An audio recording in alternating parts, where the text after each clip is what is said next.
Jesus despede uma multidão. Que multidão é essa? Aonde? Por quê? Vamos ver. Vamos buscar argumentos para descobrir que multidão é essa. Jesus chegando ao mar da Galileia, estava uma multidão de gente que lhe acompanhava, como sempre, onde Jesus andava, sempre tinha alguém lhe acompanhando. Essa multidão estava com fome, famintos. Jesus pergunta aos discípulos o que tinha de alimentação para alimentar o povo. Alguns deles disseram: Senhor, não tem nada, a multidão é grande. Nós temos o quê? Nós temos aí 5 peixes e alguns pães. Jesus, então mandai que todos se sentem. E todos se sentaram. E Jesus orou ao Pai, abençoou o pão e multiplicou os peixes. E houve alimentação para todo mundo. E todos saíram saciados.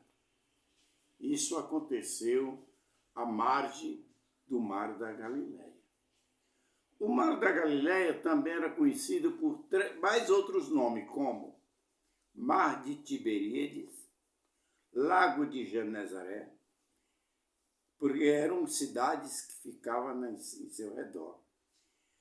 E Jesus, terminando de fazer essa alimentação para os povos que ali ele acompanhava, mandou que os seus discípulos entrassem junto com ele no barco e atravessaram o mar com destino à cidade de Cafarnaum, que ficava do outro lado do mar da Galileia. Quando Jesus embarcaram, Jesus avisou aos seus discípulos que fossem pela costa, não se afastasse muito da costa, não atravessasse pelo meio, porque o mar era muito perigoso. Acostumava dar muitas ventanias, tempestade, muitas ondas, e alguns acidentes sempre ocorriam naquele mar por ser um lago muito grande. Tudo bem, eles partiram. Eles foram acompanhando, beirando a costa, né, do Mar da Galileia. Só que a multidão acompanhava por terra. E Jesus, cansado, foi até a proa do barco e descansou. Em outras palavras, nós poderíamos dizer, cochilou um pouco. Muito bem. E os apóstolos, vendo aquela multidão seca, andando por terra, acompanhando o barco, eles entraram num acordo quando viram que Jesus estava dormindo. Eles disseram: olha, talvez eles tomaram a atitude.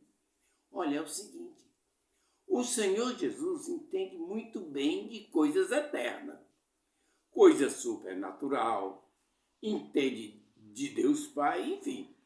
Mas de água nós entendemos muito bem. Vamos atravessar por esse meio aqui, vamos atravessar do lado do outro aqui, no meio, porque essa multidão nos acompanha, não vai deixar nós sossegados. E aí? Então, o que eles fizeram? Foram, colocaram a proa do barco sentido a outra banda do mar, e aí foram navegando. Foram surpreendidos no meio da viagem. E Jesus até aí quando dormia. Eles foram surpreendidos por uma forte tempestade. Algumas pessoas que conhecem o Mar da Galileia, que já estiveram lá, eles dizem que é de costume o Mar da Galileia ter essas ondas ou essas tempestades. E eles foram surpreendidos quando se encontravam no meio do mar. Um forte vento, fortes ondas, e usando todos os seus recursos humanos para não incomodar Jesus, para tentar atravessar aquelas ondas muito altas e pesadas. Mas já tinha esgotado todos os seus esforços, foram obrigados a recorrer a Jesus. Mestre, mestre, acorda, mestre, fico vendo que nós estamos perecendo. Jesus despertou do seu sono e diz a Bíblia que Jesus vem na situação e o pavor do seu discípulo, orou ao Pai, repreendeu os ventos e acalmou a tempestade e houve uma grande bonança. Os discípulos, surpreendidos com aquele milagre, com aquela providência divina, entraram em acordo, ou seja, em conversa entre eles um ao outro, dizendo, mas que homem é este, que até as tempestades, até os ventos, até os mares lhe obedecem? E nisso eles ficaram surpreendidos e ao mesmo tempo maravilhados. E Jesus seguiu.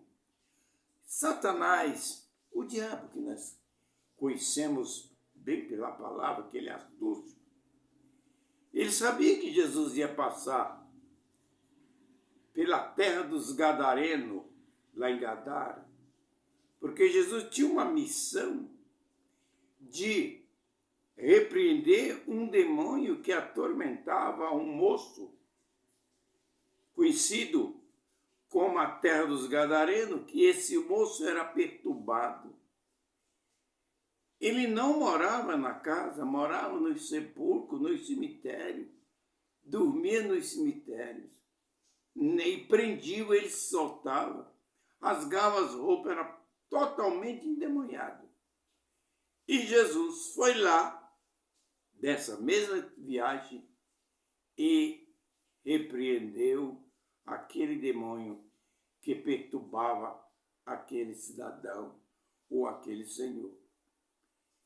E que aconteceu que o inimigo, Satanás, queria matar, destruir todos os seus discípulos, inclusive Jesus, porque sabia do milagre que Jesus ia fazer. Depois Jesus seguiu até Cafarnaum, aonde lá Jesus operou grandes milagres. Jesus, uma grande parte da sua vida, ele morou em Cafarnaum. Alguns pregadores que dizem que Cafarnaum é o berço ou o lugar onde Jesus mais operou milagre. E isso eu acredito que foi verdade mesmo. Muito bem, e os discípulos foram surpreendidos, mas Jesus cumpriu esta missão. Segunda surpresa para os discípulos. Jesus, certa vez, ainda mesmo no mar da Galileia, estava pescando. Aliás, os discípulos estavam pescando. E Jesus disse, vocês fiquem aí, que eu vou até o monte, vou orar. E Jesus não era igual a nós, graças a Deus, que ele não era igual a nós. Nós vamos orar, ao máximo 10 minutos, nós já levantamos, já cansados, já achando que já oramos muito, Deus já ouviu minha oração. Jesus não tinha esse problema de tempo e oração. E pelo que a Bíblia diz, Jesus orou a tarde inteira. Porque ele saiu e os discípulos ficaram lá no barco, no lago. E quando ele veio de volta, já era de noite, era turvo, era tarde. E quando ele se aproxima, o barco já não estava ancorado, ele estava lá no meio da água pescando. E Jesus não quis chamar, saiu ao encontro deles andando sobre as águas. Andando, pisando como se estivesse no chão. Quando os discípulos viram aquilo, se assustaram, ficaram perguntando um ao outro, o que será aquilo que está vindo ali? Foi quando Pedro que era o mais afoito, disse: só pode ser uma fantasma, é um fantasma. E Jesus, ouvindo, disse: não é fantasma, sou eu. És tu, Senhor? Sou eu. Então, se és tu, Senhor, prova que és tu mesmo. Manda que eu vá até aí contigo, andando sobre as águas. Jesus: pode vir, vem. E Pedro foi. Foi andando como se estivesse andando na terra. Só que, para surpresa de Pedro, ao chegar perto onde Jesus se encontrava, ele começou a afundar. E ele ficou com medo. Não que ele não soubesse nadar, que Pedro era nadador com certeza, porque ele era pescador, a vida dele era pescando. Ele sabia nadar assim. Mas ele surpreendeu, de repente, ele baixando, ele afundando, já que ele vinha andando em cima da água. Quando ele viu, disse: Senhor, me socorre, Senhor, olha que eu estou perecendo. Socorre-me, Senhor. E o Senhor Jesus disse: levanta, pegou pela mão. Homem de pouca fé. E com isso, Pedro se levantou, não afundou mais, e chegaram até onde os discípulos estavam no barco. Assim, foi uma das segundas surpresas nessa trajetória do discípulo com Jesus. Outra surpresa, que essa chamou muita atenção. Certa vez, Jesus estava celebrando um culto, que nós podemos dizer nos dias de hoje, um culto de ceia, que nós acostumamos chamar Santa Ceia, ou a Ceia do Senhor.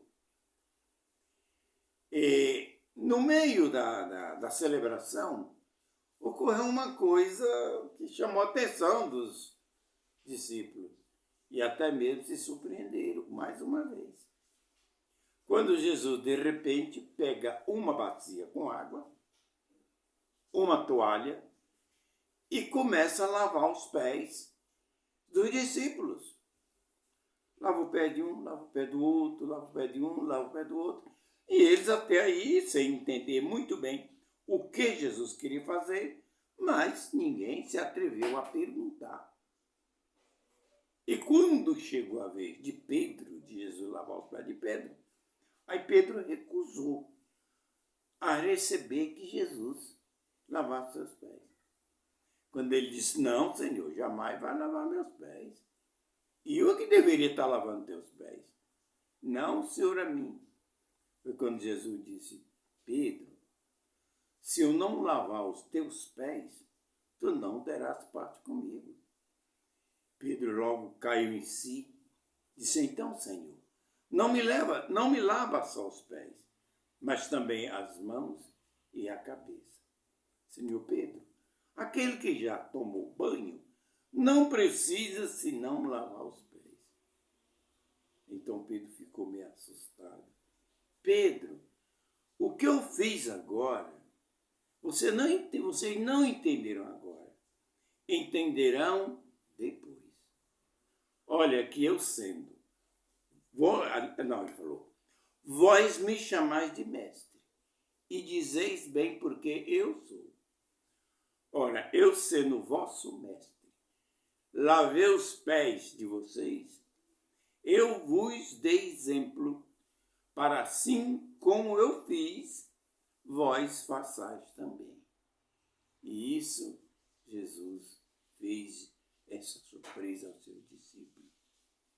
Porque tinha um costume na época, um costume bem tradicional do judeu, que aquele povo, ricos, os patrões, que tinham empregados ao seu dispor, servos, eles tinham um costume, como lá não tinha asfalto igual temos hoje, não tínhamos grandes calçamentos de paralelepípedos como temos hoje, os grandes passeios de calçada como temos hoje, lá era tudo terra. E quando chegava alguma visita na casa daqueles patrões dos servos, eles chegavam com certeza com os pés sujos de areia, de barro, terra. E a primeira coisa que os servos faziam, por ordem do patrão, por ordem patronal, era pegar uma bacia com água, uma toalha, e lavar os pés daquela visita. E enxugava com a toalha.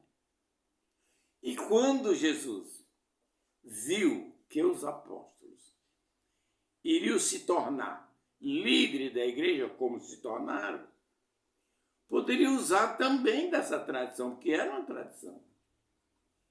Eles poderiam, quando chegasse na casa do irmão mais humilde, e até exigir que os irmãos lavassem os pés dele. Foi uma coisa que Jesus não aconselhou. Se ele estivesse pensando assim, eles com certeza cairiam do cavalo. Porque Jesus disse: eu sou mestre, eu vos dei exemplo, para como eu fiz, façais vós também. Lavei os pés de vocês. Agora, não é que Jesus, com essa lição que nos deu, não mandou e nem autorizou ninguém sair por aí afora dando uma de muito humilde, com uma toalha e uma bacia de água lavando o pé de ninguém. Porque tem igrejas que usam isso aí, hoje, no pleno século XXI. Quando os cultos de ceia, tem aqueles irmãozinhos que já vêm com a toalha.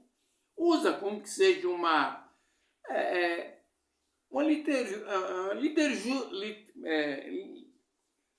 costume da igreja, né? E Jesus disse: não, o que eu estou dando aqui é um exemplo para que vocês se humilhem, seja humilde, não é se humilde, seja humilde. E assim por diante.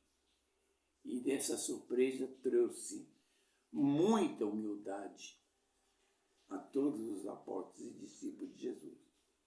Que graças à igreja, graças a esses homens que aprenderam direto com Jesus, foram discípulos, se tornaram apóstolos, é que hoje foi fundada e criada essa igreja e chegou até a nós com toda essa humildade e liderança da igreja.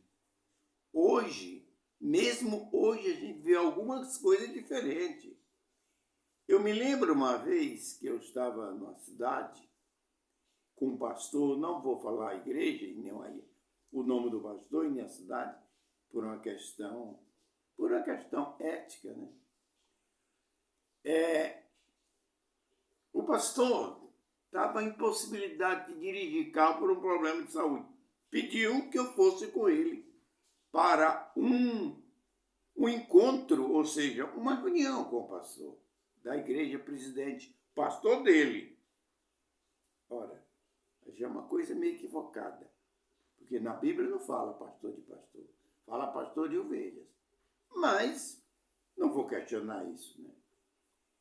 Ele era pastor e tinha o seu pastor. Mas tudo bem.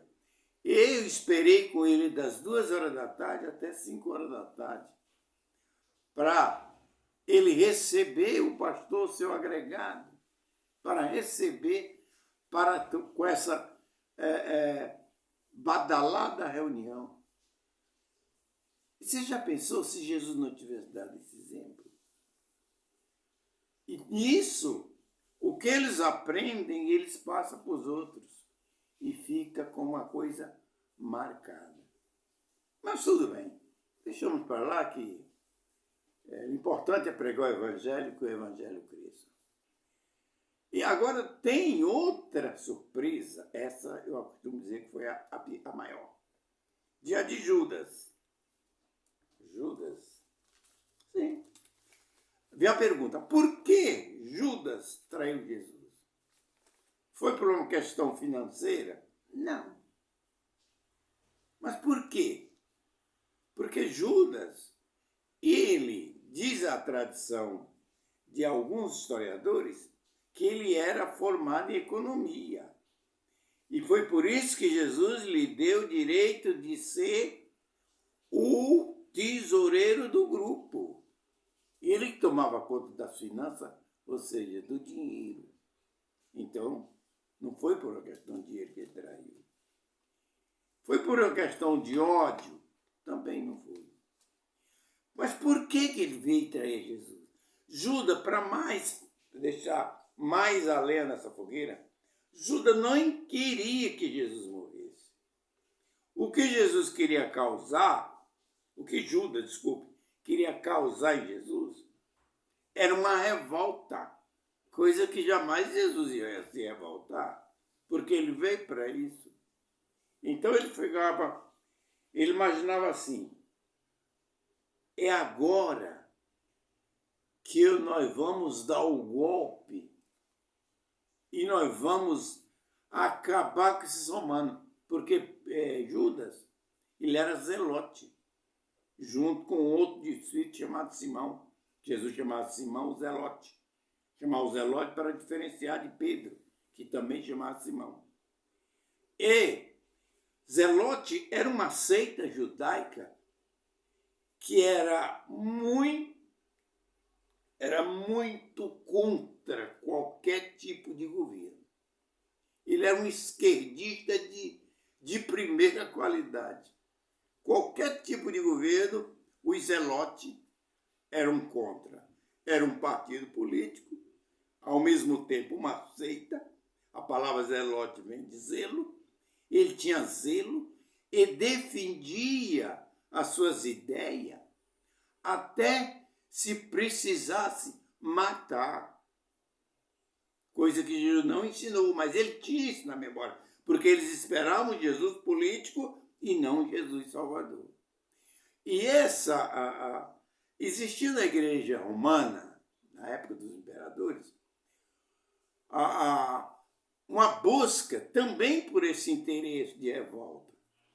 Tinha um padre chamado Leonardo Boff, padre italiano, que criou uma teoria chamada Teologia da Libertação, que foi bem conhecida no nosso século XX, começo do século XX, espalhou mais no século XX, não é isso mesmo? Que defendia o cristianismo a todo custo, nem que se precisasse matar para defender. E não foi isso também que Jesus ensinou. Jesus ensinou a paz.